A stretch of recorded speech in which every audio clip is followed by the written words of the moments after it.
Welcome. If you haven't heard about Anchor, it's the easiest way to create and publish your podcast. It's free. That's right, free to download. With built-in tools to help you record and edit your podcast from your cell phone or any smart device. Anchor also distributes your podcast on virtually any platform that streams podcasts, like Spotify, Amazon Music, iHeartRadio, Apple and Google Podcasts, and many more. You can even monetize your podcast with no minimum listenership. Anchor is your one-stop app for podcasting. Remember, it's free. Go to anchor.fm to create some amazing content. Powered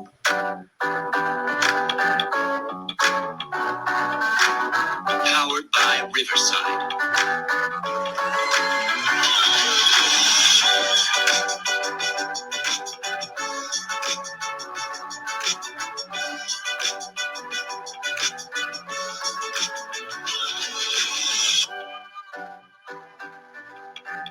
Welcome to the Trigger Warning Talk podcast, where we have uncensored conversations. We exchange information. We provide a ton of resources for the listeners and the watchers of this podcast. Yes, that's right.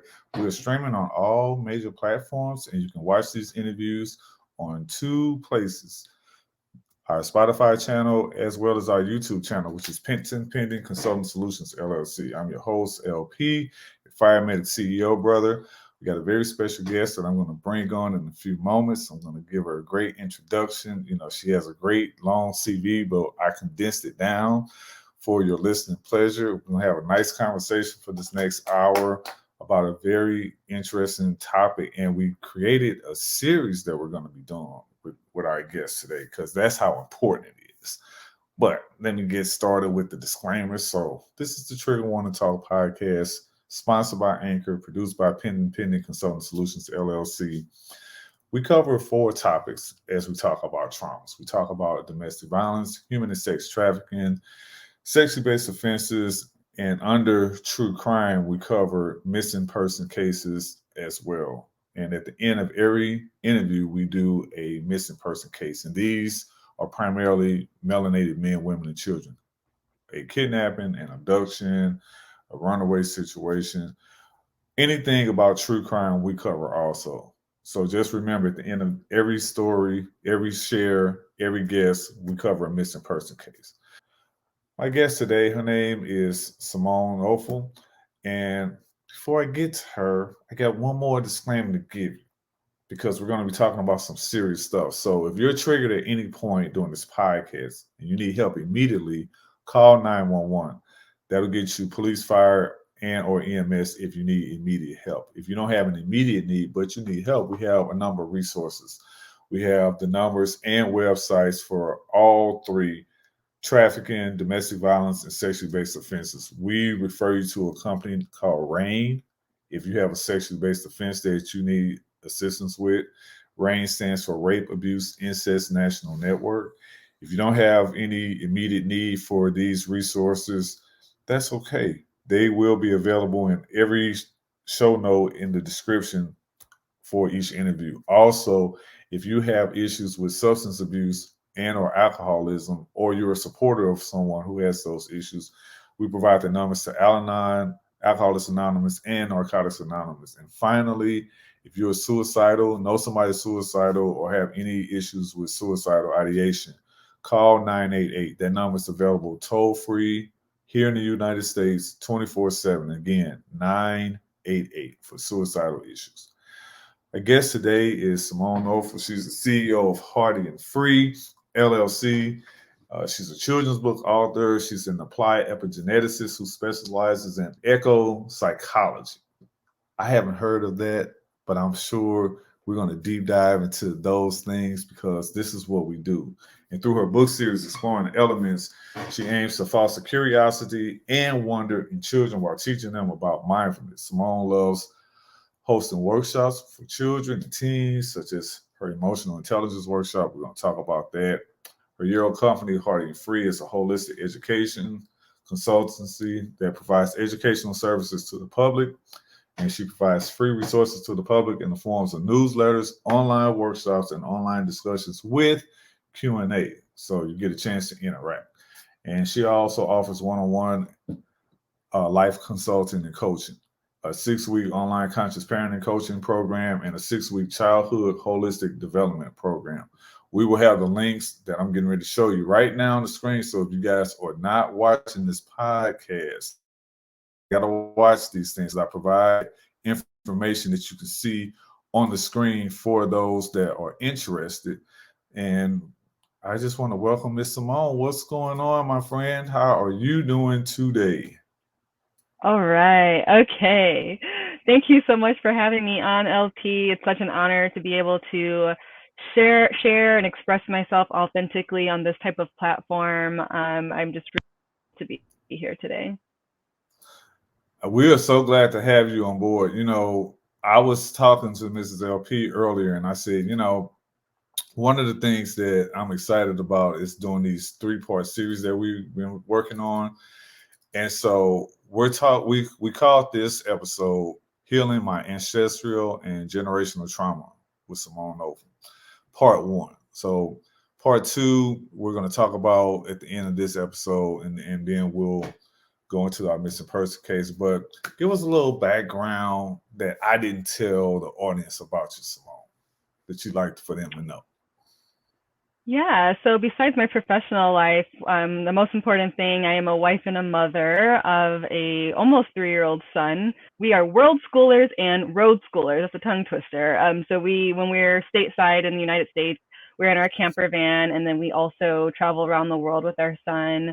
And we really just believe that, life itself is the classroom, and it's a big part of what we do on a daily basis. And so I think that's something that most people might not know about me from my professional background. So that's more of like my personal life that I love sharing with people. And I also love, supporting people's switch over from the conventional, traditional, brick and mortar schooling to creating more freedom in their life by becoming unschoolers or homeschoolers. So that's a big passion of mine as well.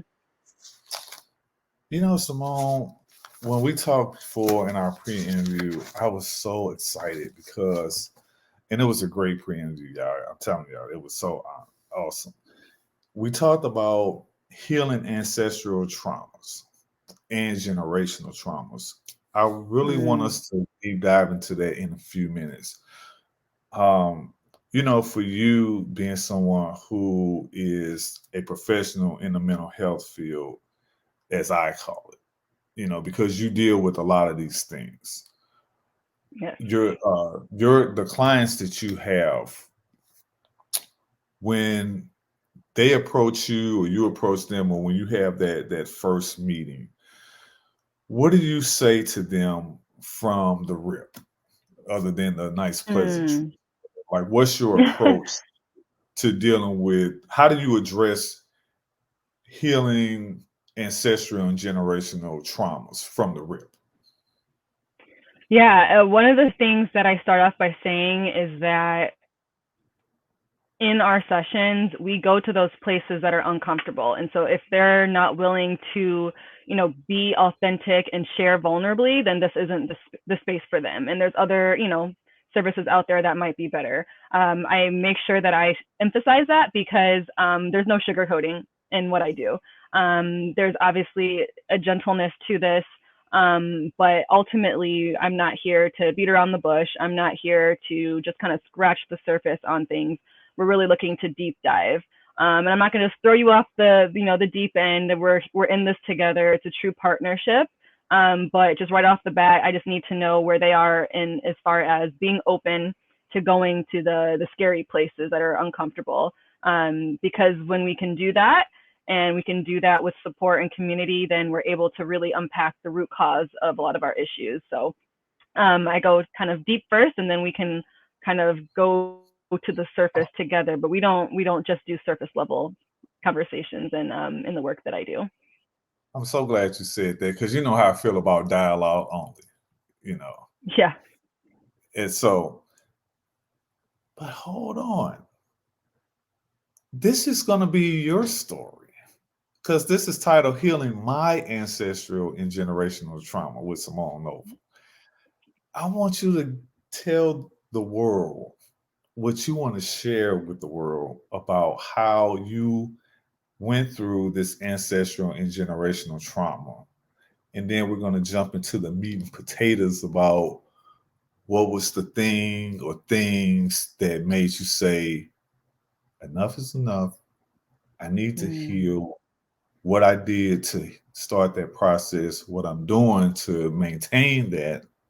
And then we'll go into our shameless plug segment towards the end. The mic is yours. Okay.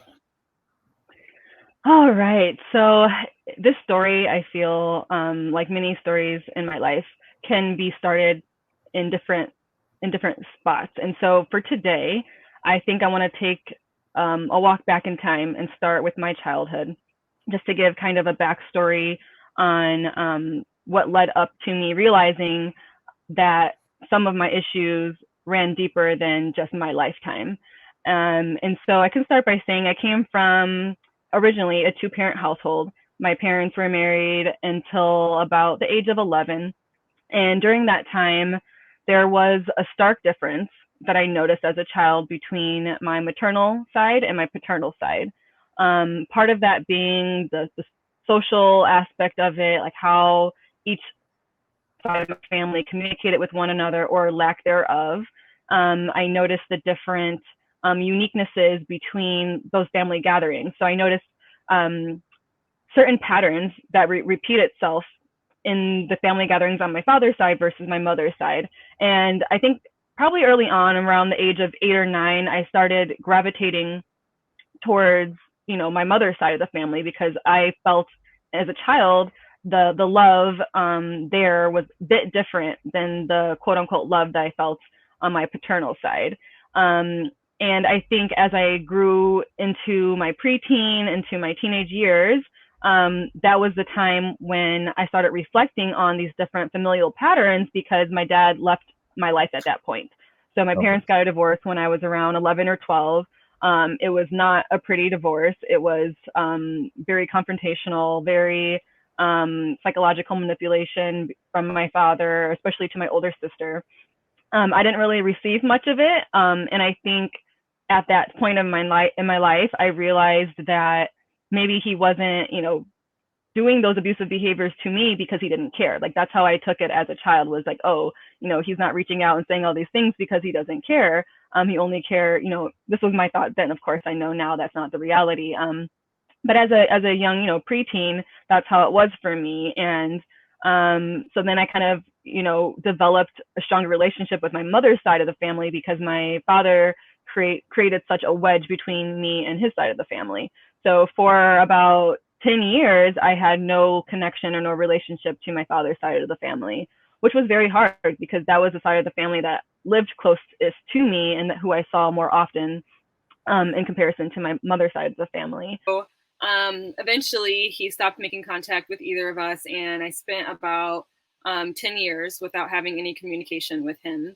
And then finally, when I turned 18, my dad reached out to me again, and we reconnected.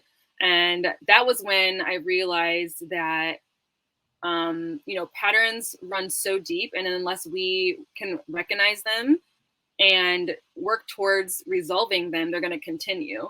And so I saw in myself at 18 how similar I was in regards to like my coping mechanisms to my father. And so at that point of my life, I had very unhealthy coping mechanisms, such as, underage drinking. I was only 18. I started probably drinking, not heavily, but, enough to where I was too young to be doing that. And I was coping with stress that way. I was already showing a lot of symptoms of mental illness, and kind of disregarding them and just coping like in a very toxic way. And so when I rekindled my relationship with my father, and I flew out to see him, and I started seeing those same patterns in him, that was a big wake-up call to me. I realized in that moment that I did not want to live my life the same way that he had, constantly like running away from challenges, or tough situations. I didn't want to be numbing myself with alcohol or abusing drugs. And so that was the big turning point in my life. And then it wasn't until I started college, and I was studying psychology. My bachelor's is in psychology, and I started realizing, wow, like this trauma that I endured as a child, if I don't do something about it now, it's going to keep reverberating in my world in different ways, and it can, get worse and worse. And so fast forward a few years later, I was able to really get uncomfortable with learning stories about my family. So not just my mother and my father and like why they had the issues that they had, but going further down my bloodline at my grandparents, my great grandparents, and so forth. And what was really interesting is that in my college years, teen to college years, I experienced sexually based offenses onto me several different times. And for a long time, I did not tell anybody in my family about this. A few friends knew who supported me through this. And it wasn't actually until a few years ago that I disclosed this information to my sister. And at the time, she was able to support me, and we also exchanged different stories. And we realized that, wow, we need to talk more about this, because if this happened, if certain sexual based offenses had happened to both of us, then who knows how many more people in our family have experienced this. And yes. Then a few weeks later, I actually had a beautiful conversation with my mom, who let me know that my grandmother, so my mom's mom, she was a rape child. So her mother was raped by her father, and that's how she was born, and that's how she was brought into the world. And when I found that out, it just blew my mind, because then I was like, oh my gosh, it actually makes sense that these patterns can reoccur. And then not even just generationally, if we zoom out into African-American ancestry, you going back to the time where people were enslaved. And that was a common occurrence of that, women and children were raped by the slave owners, and, and were forced to then also rape each other. And so this is so rooted in our DNA. I know we previously talked about this in our pre-interview, was how trauma gets embedded in the DNA, and then that manifests in different ways. It can manifest psychologically and create mental problems for people down the line. It can manifest physically. You can have different physiological reactions to trauma that even if you yourself didn't go through that, but because the people who came before you did, it can manifest in your body in that way as well. And so I started it's almost like a big puzzle. So I was putting together these different puzzle pieces, and then also wanting to know more. And I think that was a big part of my healing journey, was wanting to know more about the people in my family who've gone through this, and speaking about it more to different family members, because I also believe not only does my own personal healing journey affect the people in my family and in the generations to come, but also if we can collectively heal, it's even twice as more, 10 times more powerful. And so being able to share the atrocities that happened to myself in a vulnerable way, and to then be able to open the floor to other people in my family to be able to talk about it, that creates such a powerful momentum for my bloodline. And I was able to find out that this has happened to many of my cousins, and I've talked to certain people in my family who were able to escape those situations, but then some who had to fight their way out, blood, scratching, all these things to get away from sexually based offenses. And so, when we start to open up and we're able to share our story, especially within our own families, we can start to connect the dots and be able to really see that it's not only just us, and it's not just random stories that we hear about on the news or in podcasts like yourselves, but also in our immediate families, or in our extended families, these things can occur. And for me, it was just very empowering and also liberating to be able to share some of my stories to my one of my cousins, and then also my mother. I had never disclosed any of this to my mom, because I just felt it was going to break her heart, and I didn't want her to have to hear about that, her baby girl going through those types of things. And so in that, I also want to encourage any listeners, to take a leap of faith and try to see who is a safe person, emphasis on the safe person in your family, who you could have that conversation with, because you never know what they themselves have been through, and that they can help amplify the change that you're trying to make for yourself and for your family. I want you to put a pin in that, because part of what we're going to really deep dive into is the nuts and bolts of ancestral and generational trauma in part 2. That's going to be the whole focus of part 2. I want to get back to you and your story, because you said something and some things that I wrote some notes down that I wanted to dialogue with you about. I want to go back to the interaction between you and Dad. At 18, you have this reconnective conversation in person, I presume, or was it on the phone?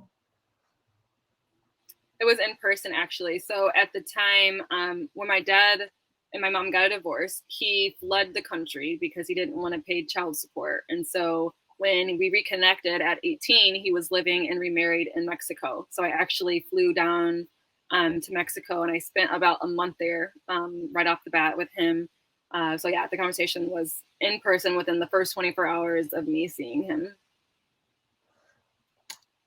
As general or as specific as you want, when you had this conversation and this meeting with him,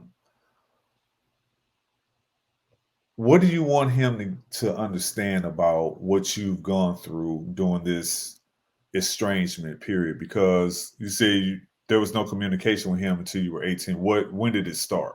When did the estrangement start? What age were you? I was around 11 years old. So from 11 to 18, so 7 years. Yes. And so during this 7-year period, what are you relating to him about this estrangement and how it affects? Yeah. So yeah, I think for me, the main reason why I flew there with the intention of, okay, I'm not a kind of person who can just sweep something under the rug and keep it moving. Like, I needed to have that conversation in order, to continue having a relationship with him. And so, the first night that I was in and we were able to, have some alone time away from his wife at the time, I just asked him, like, right off the bat, like, what happened? Like, what even happened? Why did you leave the country? What was going on in his world? I wanted to know his perspective, because Sure. I felt that getting his perspective first would allow me to empathize with him. And that's kind of what I was looking for, was to have some type of compassion and empathy for him, so that I can remove those layers of anger and resentment that was affecting me in my life, and in other ways in my life. And so I didn't actually really dive into how it affected me. Like, I was really making it about him, of like what was going. I just really wanted to understand what was going through his mind, if he, how he was going to justify the situation or not. And so we really didn't even really dive into how it affected me. And now that I think about it, actually, he didn't really ask me. Like, he didn't even ask me. That conversation didn't come up during that time. And so, yeah, that's actually something that I can now reflect on, because I haven't really thought about that, how there was a lack of, I guess, emotional intelligence on his end to even ask me how it was for me. So we never actually had that conversation.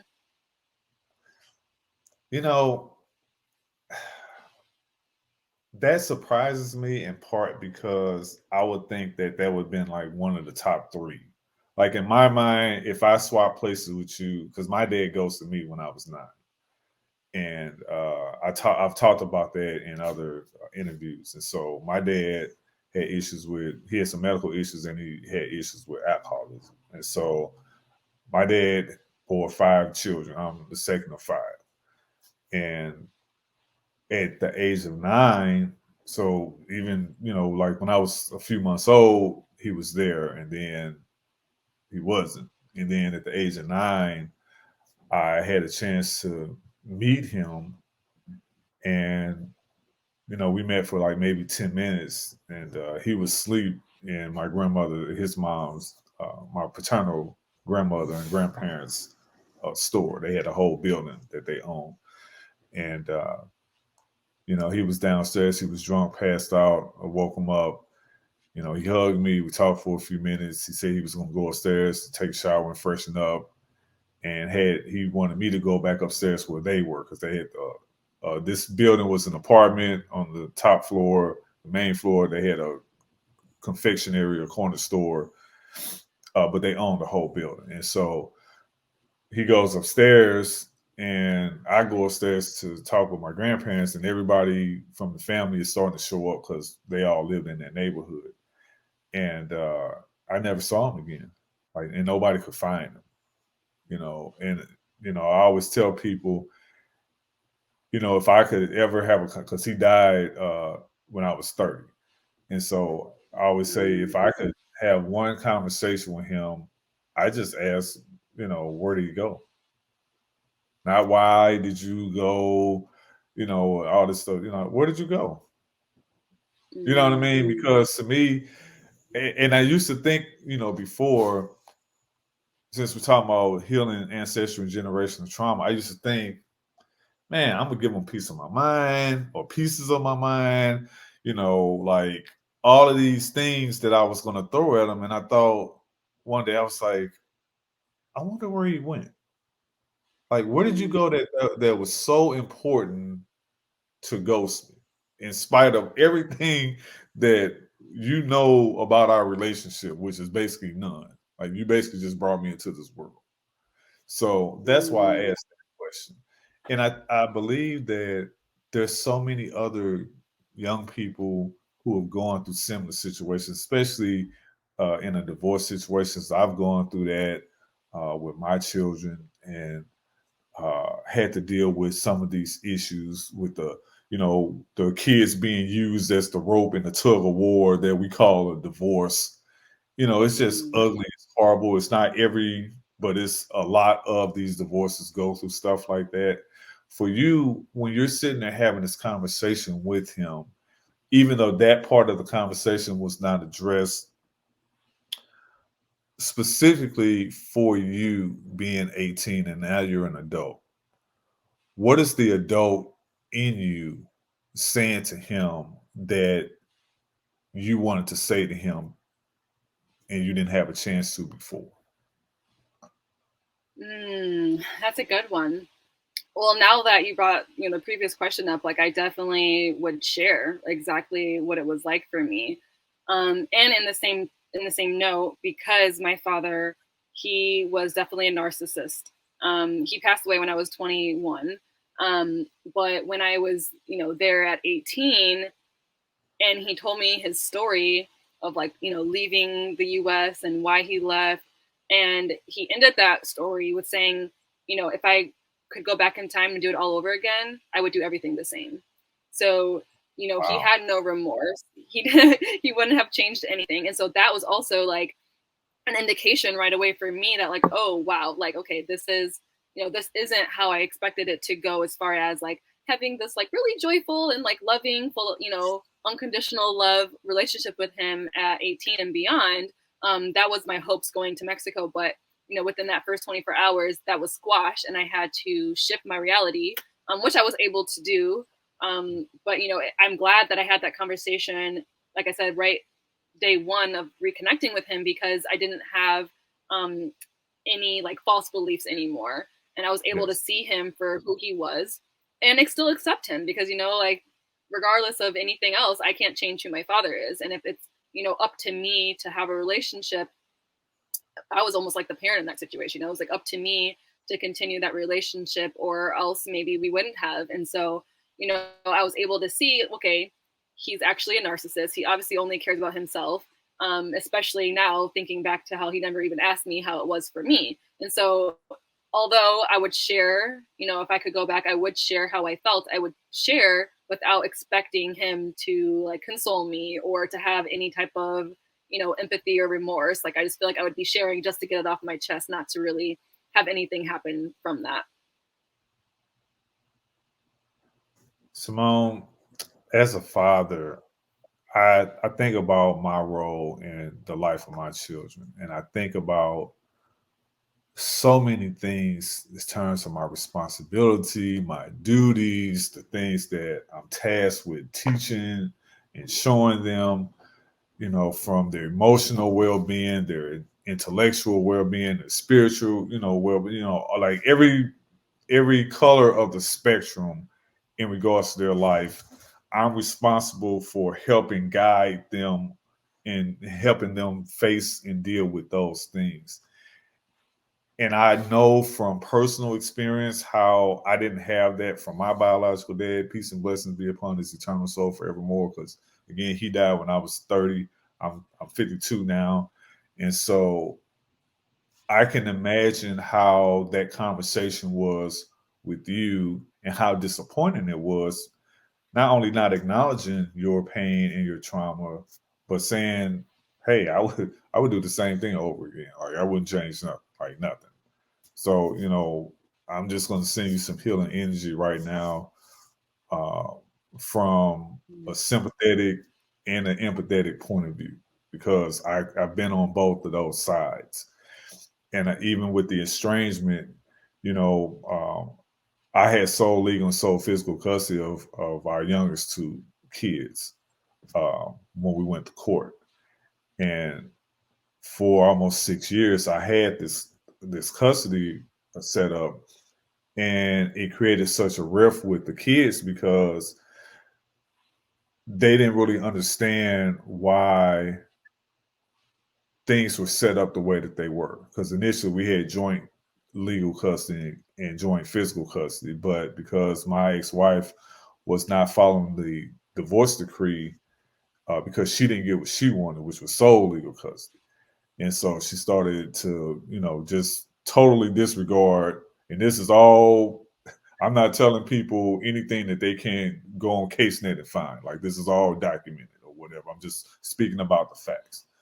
Because she wasn't following the divorce decree, uh, she got sanctioned by the court. And it took months, like months and months of hearing. Like we got divorced in 2013. We didn't get out of court until 2019. Like we were going to court literally almost every month for a while. And so in that whole process, it created this rift and this divide, and it caused some mental health issues that we had to deal with the kids. And so I talk to them all the time about these things. I talk to them about, you know, I'm apologizing to them for them being caught up in this middle, for them being this rope, for them, you know, having to not be raised in a two-parent household like they were used to being raised in. You know, all of the things that you named early on, that's what I wanted to do. I wanted to provide that because I didn't have that growing up. I didn't want them to have this continuous cycle of being involved in this generational and ancestral trauma, not being in a two-parent household, not being able to see their dad every day, not being able to see their mom every day with their dad every day. All of these things that I dealt with as a kid, all of, you know, my siblings, because my oldest sister, our oldest sister's 4 years my senior, she wasn't around our dad until she turned 18, and she made it her business to be around him from that point on until he died. And so when we're talking about these ancestral and generational traumas, and that was the other thing, because I know we didn't talk about this in our pre-interview about my story. And when I was listening to it, I was like, man, you know, we got a lot in common when it comes to these ancestral and generational traumas. What changed in you that said, hey, I want to not only confront this man, but now that I know that he wouldn't even do anything different, and it's kind of like he don't give a shit. What did you do from that point when you got back to the States? Oh yeah, so I think when I got back to the States and I had some times of time to reflect, my main idea that came from that was that I could have a surface level relationship with my dad, and I was accepting that. Like I was accepting that it would never really be a deep relationship because he didn't have the capacity to go deep. And so again, like I think I've always had a pretty high emotional intelligence when it comes to being aware of other people's capacities or other people's energy. I can read energy very well. I'm very intuitive in that way. And so, I just had to lean into acceptance of just being like, okay, it is what it is. He is who he is, and clearly isn't showing any signs of changing. And so, until that would happen, I just wanted to have just a surface level relationship where I can communicate with him, whether it was, video calling, or I ended up going back to Mexico 2 more times before he passed away. And, it was interesting because, so we rekindled a relationship in 2012, at the end of 2012. I spent some time in Mexico again in 2013. And then he ended up passing away in 2015. And so I also felt like it was, partly a blessing that I was able to lean into my acceptance, because I was able to see him, and at least have some closure. Like, that's what it felt like. I had some closure before he was able to pass away, or before he, ended up passing away. And it's just one of those things where I feel like the biggest takeaway even now is just that of like accepting our family for who they are, and then determining for yourself whether it's safe to continue to have that relationship with them. Because when we talk again, like when we're talking about ancestral generational trauma, for me, looking at my family on both sides, especially with my maternal side, like I am one of only 2 women in my family who are in a loving, stable marriage, who have children that have a 2-parent household. So literally, and my mom has 5 sisters. I have a bunch of female cousins, and I'm seriously only one of 2 women in my family who have, a healthy marriage and children that are being raised in a healthy household. And so, just taking a look at that, like my unique statistics and my family can represent, African Americans at large. Because when you look at that, when you zoom out and you think about our demographic, and you see the statistics, like that is prevalent across the board in the United States. And so it goes back again to the trauma that our people endured during slavery, where the fathers were being ripped apart from their families to be, sold because they were stronger and better, and they were, taken away. And then that became, embedded in our reality. And then that's been passed down and passed down. And so like this, Black absentee father thing is real. Like it's in our history, it's in our DNA, and it's only going to take conversations like this, and different support groups and different resources and education to be able to liberate our people from this cycle to continuing hundreds of years. Like it's been going on for hundreds of years. And so personally, being on the other side of that, like being on the side of having a healthy relationships and healthy marriages, and kids, being raised in a solid foundation 2-parent household, I like to think of myself as a lighthouse, not only for my family, but for the Black community in general. Like, we are able to do things different. We are able to show up differently for ourselves and for our children, and know that there's other people who are there to support in making those changes, with you, alongside you. Because I really truly believe that as humans, we are pack animals. We're meant to be amongst community. We're meant to be in villages and, in towns that are tight knit. And so it's like to lean on each other and support to make these changes is really powerful. And that's what I feel was helpful for me in my journey before I met my husband, and being around people who were, wanting the same thing in their lives, wanting healthy relationships with their partners, wanting that vulnerability and that openness with their partners, can really serve a purpose to end those cycles. Because I think a lot of times what happens is that we go through life relating to one another without going to those deep, dark places. And I think that's what helps evolve us and transform us out of the victimhood mindset into this survivor or thriving state, is to have those uncomfortable conversations with our partners and discover what each other's childhood traumas are, and how we can work together. And we are responsible to heal ourselves, but having companionship or partnership makes it a lot easier, and you have an accountability partner then to work through the things that you're trying to improve on in your life. Recently, in December of 2022, I did a 3-part series with Dr. Tori Williams, who is one of America's foremost experts on ACEs, adverse childhood experiences. And we talked about some of the things that you're just, knocking out the park right now when we're talking about ancestral and generational trauma, because this is all ACEs is about, talks about, deal with, and we really deep dove into this 3-part series on that, And so for you, being someone who has dealt with these both ancestral and generational traumas, I want to move to the healing portion. What was the rock bottom moment for you that said, enough is enough? I need to overcome these ancestral and generational traumas. Yeah. So I can remember like it was yesterday. It was 2019.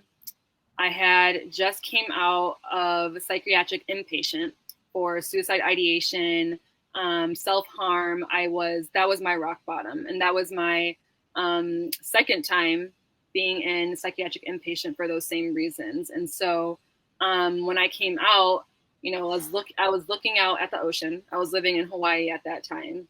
And I said to myself, there's 2 options. The first option is to do what I, have that that clarity of figuring out how to heal.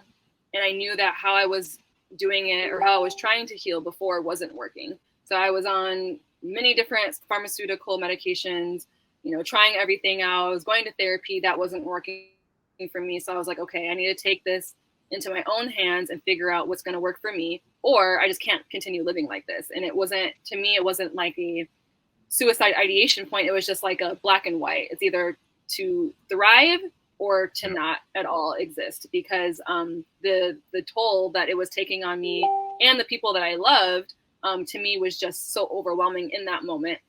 And so that's when I kind of threw out Western medicine altogether. And I was like, okay, what are some other resources for me? And at that time, I really had no idea about the world of holistic health. I was just like, okay, I know people meditate. I know people do yoga. Wonder what's that about on the spiritual side of it? Because I know yoga, people do it a lot for, physical health and like movement, but there's a spiritual level there that I wasn't aware of. And so that's when I started practicing breath work, and I started meditating. And just within like the first month of doing that, I noticed huge monumental changes within my thought patterns. And so that's when I just was like, okay, I got to stick to this and see what other things I can integrate into my healing. And that's when I stumbled or went deeper into crystal healing. And that was probably the biggest, breathwork and crystal healing were probably the 2 biggest kickstarters for my self-healing journey. And it's interesting because as a child, we had crystals in our home. Like I remember this big, beautiful amethyst we had in our house, but it was never talked about as a healing modality. It was more so just like a decoration in our house. And that's all I really knew about it. And so when I met my then fiance, he had gifted me this little set of crystals, and it was a chakra set. So there was 1 crystal for each of the 7 main chakras. And so I was reading this little pamphlet and I was looking at it. I'm like, oh, wow, there's like actual therapeutic benefits for these crystals. And I started getting more and more into that. And I was spending, multiple times a day on the yoga mat or just in the grass, meditating with my crystals. And then that just expanded over time. But that's really what kickstarted my healing, was living in Hawaii, being in our home that was right on the ocean, being able to engage in breath work, learning about mindfulness practices, and just really it just evolved from there. I love talking about these modalities, as I call them, these metaphysical modalities. we have covered so many different practitioners of different metaphysical modalities.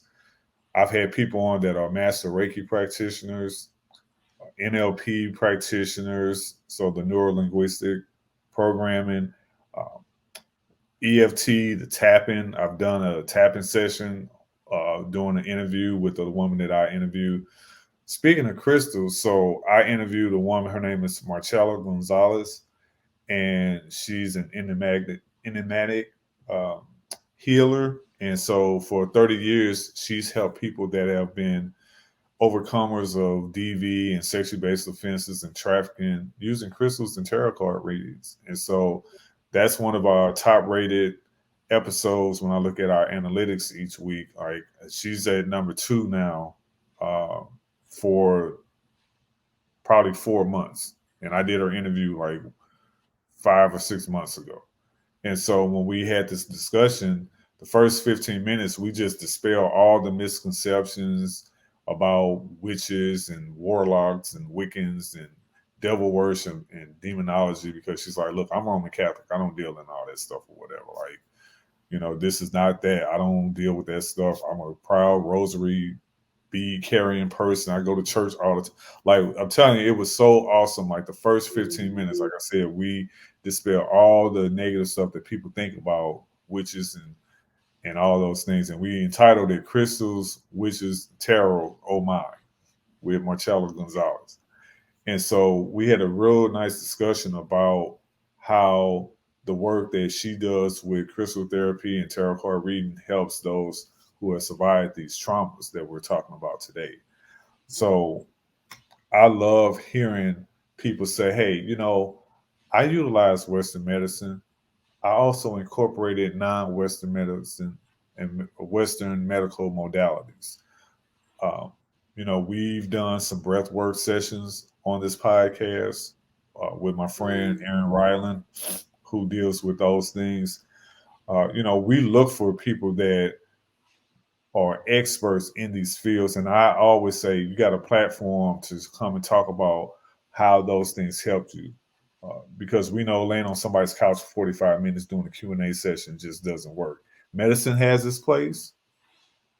We know that. And we just tell people, learn more than just popping a pill. There's other things that you can do to enhance your healing and your recovery. For you, what was your conversation like with your mom about healing? What did you say to her during this process?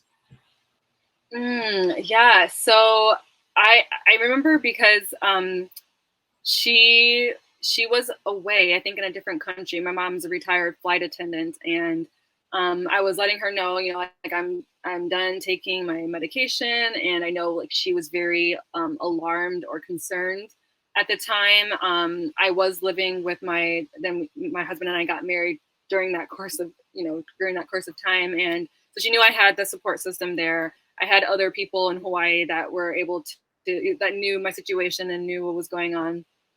So I think she was a little bit comforted in that, but she also was aware that there was other modalities. So she was already, she took me to a Reiki practitioner when I was like in 3rd grade. So she already knew that there was alternative ways of healing, other than Western medicine. And I think that was really helpful to have her support in that way. And so, she was definitely encouraging, but also I remember getting more phone calls during that time of, check-in phone calls, which was also nice though.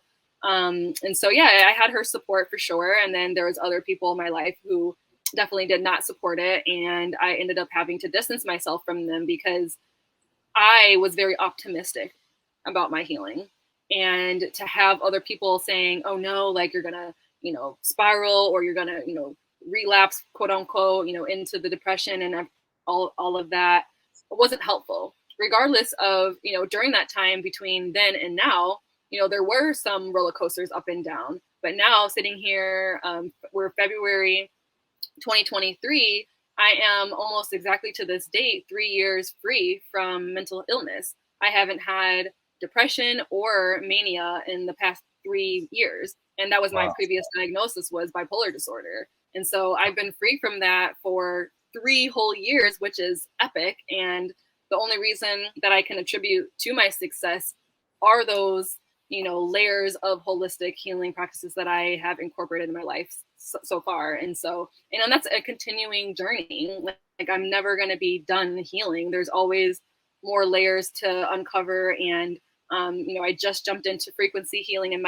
frequency medicine, which is really amazing because then now I'm also learning other things about myself that might have taken me longer to realize. So, I always say that healing is a never ending journey. There's always going to be things to unpack. There's always going to be triggers that come up, and, my place and my role in my own self-healing journey is just to learn more about myself and to continue to self-experiment with these different modalities of healing and just finding, the best ways to support myself. And that's when I support myself, I'm able to support my family more as well. This is the Trigger Warning Talk podcast, sponsored by Anchor, produced by Penton Pending Consulting Solutions, LLC. We talk about traumas. We cover human and sex trafficking, domestic violence, sexually based offenses, true crime. And it could be solved or unsolved true crime. At the end of every episode for each interview, we cover a missing person case. 99% of those cases are melanated men, women, children, kidnaps, runaways, abductions. So we want to have a great discussion on this platform that you can hear anytime, anywhere, streaming on all the major platforms. You can watch the majority of these interviews on Spotify, as well as our YouTube channel, Penton Pending Consulting Solution LLC. Like, subscribe, hit that notification bell, as well as make sure that you write a review, because we love to feed into the algorithm. This is what helps the show grow. So please, 1 listen, 1 view, write a review. 1-to-1 ratio. That's all we ask, folks. It don't have to be nothing long. 4 words minimum. That's all. We got our special guest, Miss Simone Nofel. She is an applied an applied epigeneticist, and she specializes in eco psychology. We're talking about how she healed her ancestral and generational trauma, from a young person to an adult, how she overcame suicidal ideation. So if you're suicidal, again, because this is trigger warning conversations we have on the Trigger Warning Talk podcast. If you're suicidal, call 988 here in the United States. That number is available toll free 24/7, folks. Toll free 24/7. You brought up a couple of things in closing I want to talk about just briefly, because we're going to deep dive into these things in part 2. You talked about frequency medicine. Can you define that for us real quick? Yeah, so frequency healing in general is the way that our energy, so everything is energy. And if everything is energy, then everything has a frequency. And when you hear these words like, good vibes, or, I don't match that person's vibe, the word vibration is the rate in which the frequencies are moving. And so dependent on the frequencies that you're getting, it could be from your phone, it could be from being out in nature, everything has frequency. And so when you're able to control that or manipulate it, it can work in your benefit. And so frequency healing can come in different ways. So when we're talking about crystals earlier, that those crystals hold a specific frequency. And when you are holding them or wearing them in jewelry, or, sometimes people charge their water with them, this is a form of frequency healing. And so now, for hundreds of years, they've had, our ancestors, they've used frequency healing in different ways. And now with technology and different emerging advanced technology, we're able to actually have them in our homes and have specific devices that can work with frequencies and that can manipulate frequencies to help our healing journey and support us in our physical sense, our mental health, and also our spiritual well-being. And so that's what I'm referring to when I say frequency healing. Okay. For you being a professional with these topics, you've been an applied behavior analyst for 7 years and counting. When you're having these discussions with parents, how do you deal with those with special needs? Because I Yeah, know so that you focus, part of your practice is dealing with children that are autistic from the ages of 2 to 21. yes, so I actually left the field as a behavior analyst back in 2019. So I haven't been practicing as a behavior analyst in a while. I do still have clients who have those same struggles, either on the spectrum or have ADHD or operational defiance disorder. And so I still work with those children, types of diagnoses in a different capacity than I did before. So yeah, it looks a little bit different in the work that I do now, and I actually much prefer the way that I work with families now. But what was your question again? Did I answer that? Yeah, I was just asking, when you work with those parents of children who are autistic in that age range, how does it differ from those that are not dealing with special need issues? Honestly, there is not very much of a difference. And I think that's also why I left the field, is because I knew the strategies and the techniques that I was learning could be so helpful and useful for everybody. But because of the different, politics behind, these things, and like the insurance and all of that, those services were only offered to children who had that diagnosis. Okay. And unfortunately, in that healthcare system, you're not really able to get those services unless you have those labels. And if you could be borderline, and some doctors could say, yes, this person has a diagnosis. Another doctor could say, no, this person doesn't. And so now when I'm working with families, it really doesn't look much different. I would say the biggest difference is that I have more freedom to go to those uncomfortable places that I was not able to go to as a behavior analyst, because, you have all of that red tape associated with being in the field. And so now I'm able to look at the whole picture of my clients, and not just the observable behavior that I see when I'm going into homes, but also I can ask those uncomfortable questions, such as, well, what are you feeding them? Or, what type of cleaning products are you using in the home? Or what kind of hygienic products are you using with them that can, disrupt their hormones and create these different behaviors that you're seeing? And so I'm able to have a more well-rounded look at an individual now than I did before. Simone, when you talk about goals, you said something very, very it was a mic drop moment. You said goals are not to be used, commitment is better. What do you mean by that? Yeah, so in my practice, in the work that I do, I definitely refrain from using the word goals. And the reason why is because goals to me is like this far reached, situation where you have to kind of climb hard to get there, or, go through a bunch of hoops and obstacles to get to this quote unquote goal. And instead, using the word commitment makes it like present time, in the moment, what you can do for yourself that is attainable right now, right here. And to me, making commitments to yourself in that way is more profound than reaching for this goal that, in your mind, you might not ever get to. And so we focus on present moment here. Like, I'm a big advocate for being in the present moment. And I think it's great to have future oriented thinking. However, I think it's more important to be in the present moment. So like, what can we do in this moment that can work in our benefit? And so that's what I say is, having those commitments to yourself can help you cultivate daily practices to then change the, projection and trajectory of your life. Conscious parenting, what does that mean?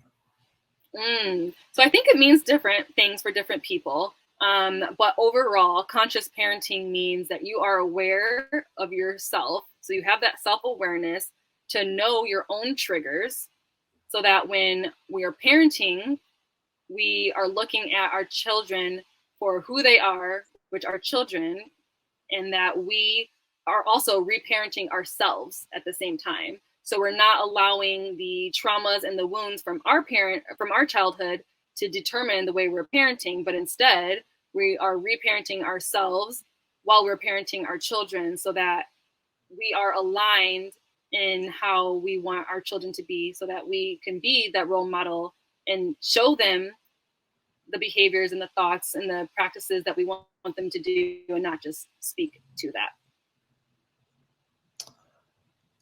I got 2 more questions.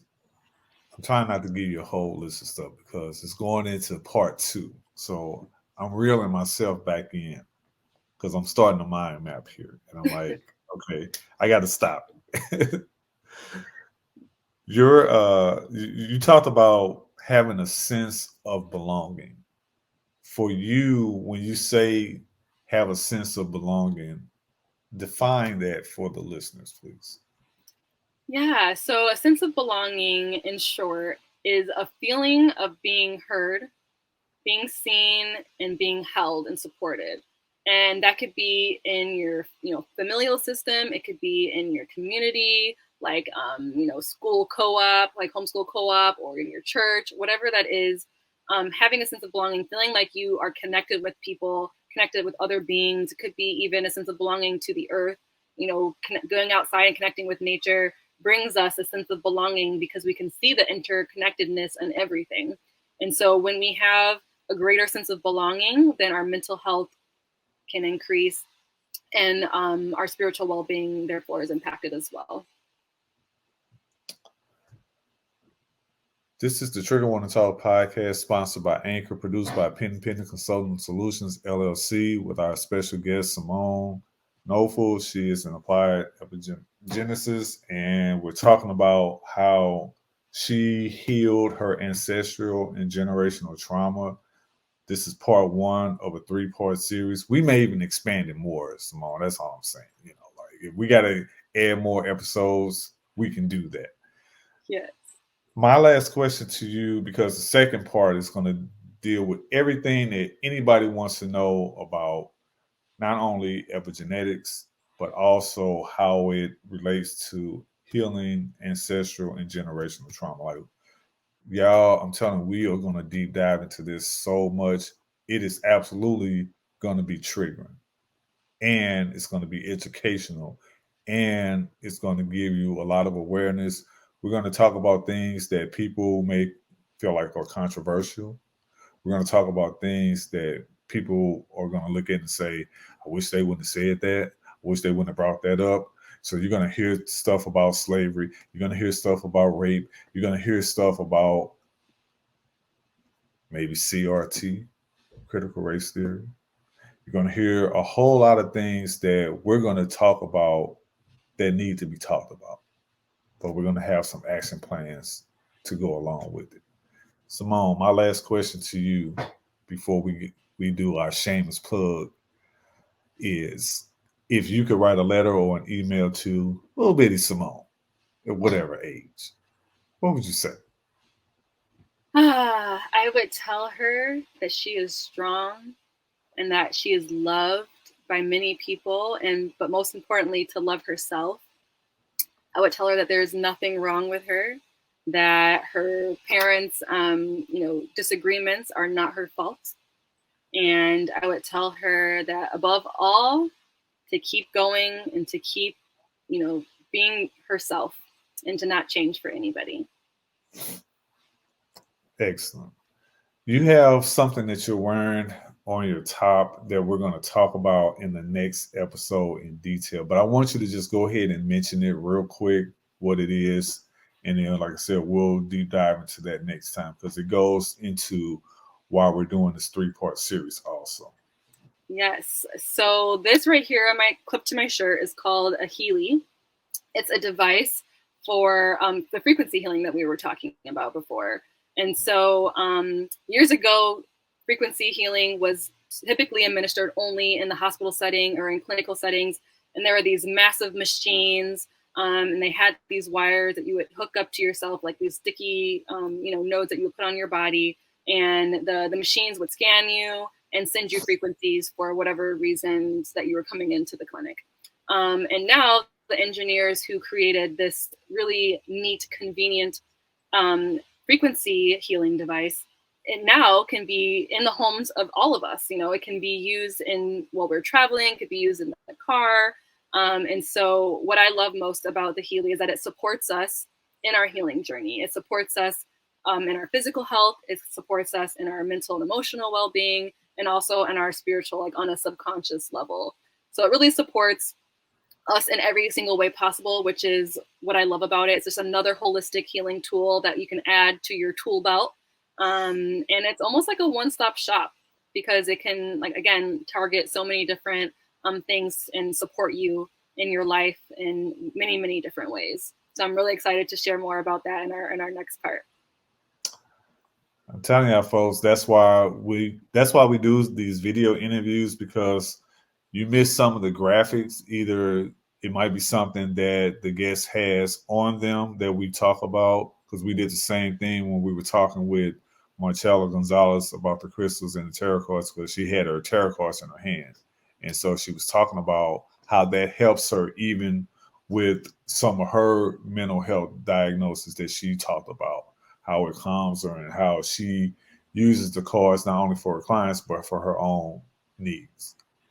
Yeah. So, and I love that, because that's now how I'm integrating it into my practice and using it with my clients as well. And it's been so amazing. So if you guys want to learn more about Healy, don't hesitate to reach out to me. The link to it is on my Instagram, in my Instagram bio, so you can find that there. And if you want any more resources on that, just let me know.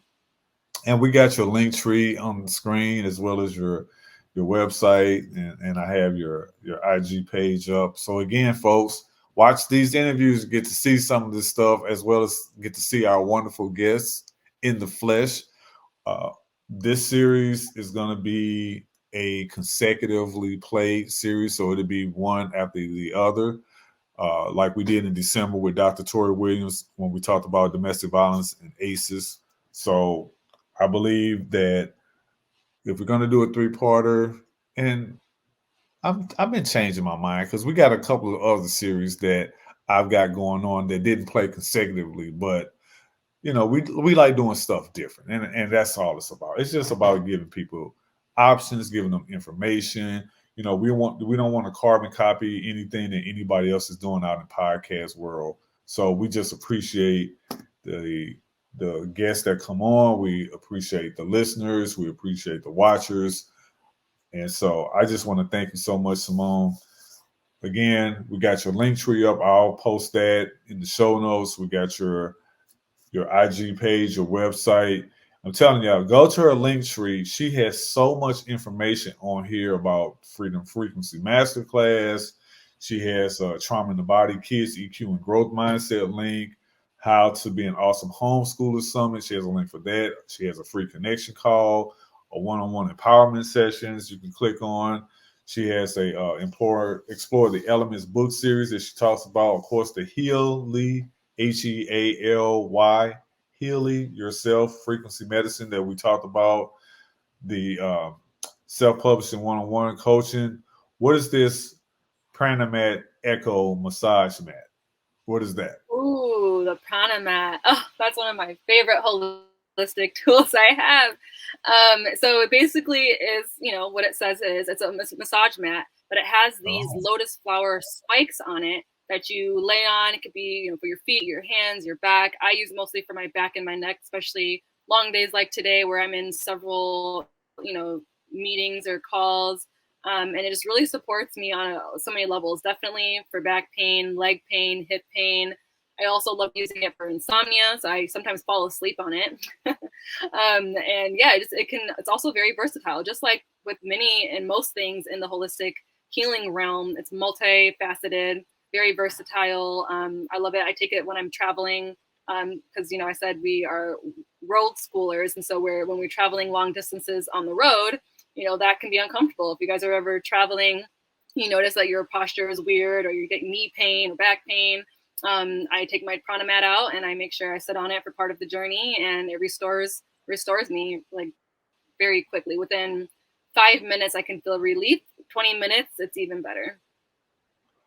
All right. Well, here's what I want to do. I want to send this link to Mrs. LP. Yes. She likes all these different things.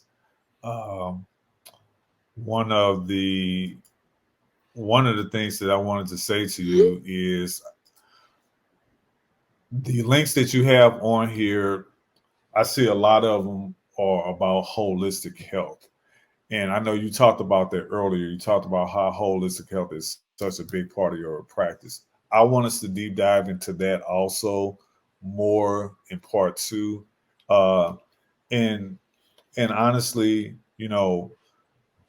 these things are so great that you have available on your social media, because I think that people kind of think of metaphysics as foo-foo stuff. And it's becoming more accepted nowadays because more and more people are starting to understand that, hey, it's not just about Western medicine. They're tired of it. They're sick of just popping pills because we know that doesn't just work. We want our options, and we know information is valuable. So having people like yourself on here that not only are you a client, but you put this in your practice. You use these things when you're talking about them with your clients. You're talking to people in these different platforms like my podcast. Um, you write about these things. And so this is why it's important for all the listeners to know that I've said it before, I'll say it again, and I'll continue to say that mental health crisis is the world's oldest continuous pandemic.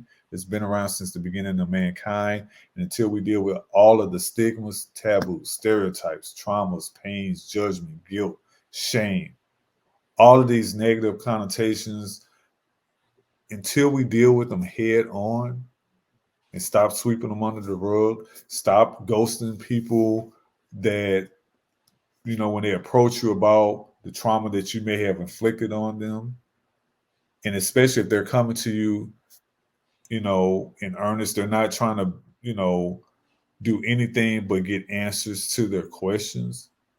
If they are coming to you in spite of the person that they're coming to being the one that hurt them, and they're still coming to you, that's a good sign.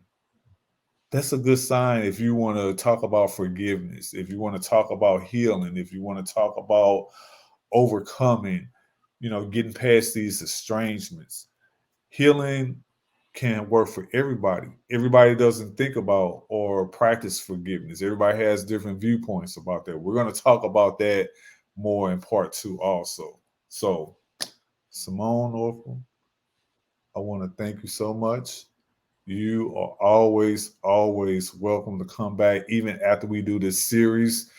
I got some other things that you and I are going to be working on in terms of helping with these crises on different levels about different things. That's all. Yes. And I think my final thought Yeah. that I would like to share is that, when we're talking about these holistic practices and in the context of ancestral and generational trauma, one of my missions that I recently felt a calling for from God, from the universe, whatever your belief is, I felt this really clear and obvious calling to share these things more with the Black community in particular. I've been saying this in the last few weeks, answering the call is like, our people as African Americans, as Black people, we are usually the last on the train when it comes to these different modalities of healing. And I think that's, purposeful. And I like to share these messages of holistic healing, whether it's crystals, whether it's frequencies, with the Black community, because we need it so much, and our accessibility to those things are a lot lower than other ethnic groups. And so that's why I love that we are going to continue this work together, LP, because it really does need to reach our community quickly. I think it can solve a lot of issues within the Black community as we, all take the self-responsibility to heal ourselves, then our community will be healed together. Simone Nofel, folks, we're going to move over into our final segment, which is our missing person case. This comes from the Charlie Project, one of our favorite nonprofit organizations that deal with missing persons, and they deal with all missing persons cases. Doesn't matter what your race, creed, color, anything like that. Even though 99% of the cases we cover are melanated men, women, and children, we want people to understand why we do that. That's intentional. I thought about that. I want to bring the same energy and media attention to the plight of these missing melanated folks that we don't see enough of in mainstream media, in mainstream podcasts, in mainstream platforms. It could be television, it could be film, it could be, newspapers or magazines. We're seeing more of it, enough of it, on a regular, consistent basis. This case from the Charlie Project is a young woman. Her name is SHANYTHIA Michelle Greene. I'm going to read the information because I don't have an audio or a video for it. There's 3 pictures that they got of her. Her case started August 26, 1993. She's been missing since 93. They got an age progression to age 40, and this picture started in, I guess, the 2015. That's what they have on here. So, again, she's missing from Pompano Beach, Florida. Classification is endangered missing, sex female, race black. She was born September 30th, 1975. She was 17 years old when she was missing. Height and weight, 6'1" to 6'2", 190 to 200 pounds. She was wearing white shorts and brown sandals. The vehicle she was associated with last was a white 92 Pontiac Le Mans, which has been accounted for, an 18-wheeler truck with a blue cab and New Jersey license plates. And her distinguishing characteristics are black female, black hair, brown eyes. SHANYTHIA's upper right front tooth is gold and engraved with the letter G or N as in Nancy. She has a small white skin discoloration on her lower right leg and a scar on her abdomen, and her ears are pierced. SHANYTHIA's nickname is Nikki. She may use the alias Toquerto C. Montgomery. Toquerta C. Montgomery. Here are the details of her disappearance. SHANYTHIA left her family's residence in the 1600 block of North Cypress Road in Pompano Beach, Florida at 5 a.m. Eastern Standard Time, August 26, 93. She planned to take her boyfriend to work. Her mother got up at 8 a.m. Eastern Standard Time. She assumed SHANYTHIA was in her bedroom as the bedroom door was closed and her car was parked in the driveway. Investigators believe SHANYTHIA may have left her home again at 8:30 a.m. I want to refer to her as Nikki because I hope I'm not jacking her name up because that's what they say her nickname is. So Nikki's mother came home from work at 10 p.m. Eastern and her daughter wasn't home. She thought Nikki was with her boyfriend and went to bed without worrying about it. She woke up at 3 a.m. Eastern and realized Nikki was still not home and had missed her 1:30 a.m. Eastern curfew. Nikki's family waited the rest of the day for her to come home, then reported her missing early in the morning hours, 2 days after her disappearance. None of her clothes were missing. She did not pick up her paycheck from work, and there has been no activity on her bank account since she disappeared. Nikki's white 92 Pontiac Le Mans was discovered locked and abandoned in the parking lot of a Days Inn motel in the 1400 block of Northwest 31st Avenue in Pompano Beach on August 29th. So this was the next day. Her purse was under the front seat. Inside was a false ID card for Nikki in the name of Toquerta C. Montgomery. There was no sign of Nikki at the scene, but she may have been seen talking to a black male at that location. The man was driving an 18-wheeler truck with a blue cab and New Jersey license plates. He has never been identified. Nikki has never been heard from again. In 1995, an individual told police Nikki's body was buried in the yard of a residence in the 2800 block of Northwest 4th Street in Pompano Beach, Florida. Authorities searched the area but failed to find any evidence. Nikki's case remains unsolved. She's a graduate of Eli High School and worked part-time as a cashier at Kmart in 1993. Her mother suspects Nikki may have come to harm at the hands of 2 people known to her, but no one has been charged in her disappearance or identified as a suspect. And then some state agencies or some agencies state that she disappeared August 27th or August 29th in 1993. Now, this article has been updated 7 times since October 12th of 2004. It was last updated July 7th, 2019, as well as those distinguishing characteristics that I read to you.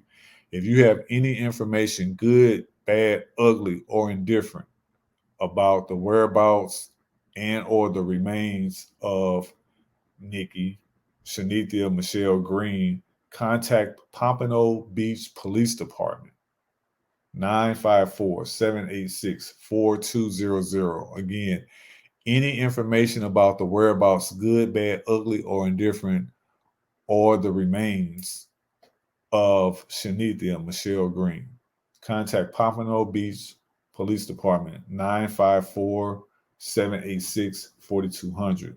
I'll post a link to the Charlie Project website and the story on the in the show notes for everybody. And you can always look up some of these other sites like the Doe Network, the Florida Department of Law Enforcement, the Miami Herald. Got some information on her. The National Center for Missing and Exploited Children have information about this case. Name Us, NAMUS. There's a number of different resources that the Charlie Project lists about missing persons, especially about this particular case. That being said, I want to thank all who have joined us for this great episode. In closing, live in awareness, never live in fear.